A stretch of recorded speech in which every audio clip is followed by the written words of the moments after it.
எம்ஜிஆர் காலத்துல இருந்து விமல் காலம் வரைக்கும் ஒவ்வொரு ஹீரோவுக்கும் ஸ்பெஷல் ஆசாமிகளை ஆராதிக்கப்படுற வரம் பெற்றவர்கள் தான் இந்த ஸ்டன் மாஸ்டர்கள்லாம். மார்க்கெட் இருக்கோ இல்லையோ, எங்க ஸ்டன் மாஸ்டர்களை பார்த்தாலும் குனிஞ்சு வணங்கி பவ்யம் காட்டுறது ஹீரோக்களோட வாடிக்கை. இவங்களை பொறுத்த வரைக்கும் உயர்ந்த இடத்துல இருக்க மாஸ்டர்கள் சமயங்கள்ல இட்லி வடை தோசை சுடுற சரக்கு மாஸ்டர்களை விடவும் மோசமா நடந்துக்கிறது உண்டு.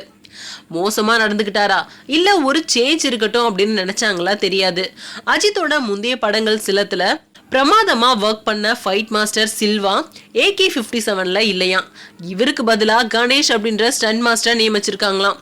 இந்த படத்தோட ஷூட்டிங் ஆரம்பிக்கிற வர நம்ம தான் இந்த படத்துக்கு அடித்தடி பொறுப்பு அப்படின்னு நம்பிட்டு இருந்த சில்வாவுக்கு முதுகு தண்டுல ஜிலீர். என்ன தல இப்படி பண்ணிட்டீங்களே அப்படின்னு அவர் கேட்டதாகவும், டைரக்டர் விருப்பத்துக்கு நான் என்னைக்கு குறுக்க நின்று இருக்கேன் அப்படின்னு பதிலளிச்சதாகவும் தகவல் வந்திருக்கு. எது எப்படியோ அஜித்தோட வெற்றி பட சென்டிமெண்ட் ஒன்னும் இருக்கு. அது விநாயகர் சம்பந்தமான ஒரு பாட்டோ இல்ல விநாயகர் போட்டோவோ கட்டாயமா அந்த படத்துல இருக்கும்.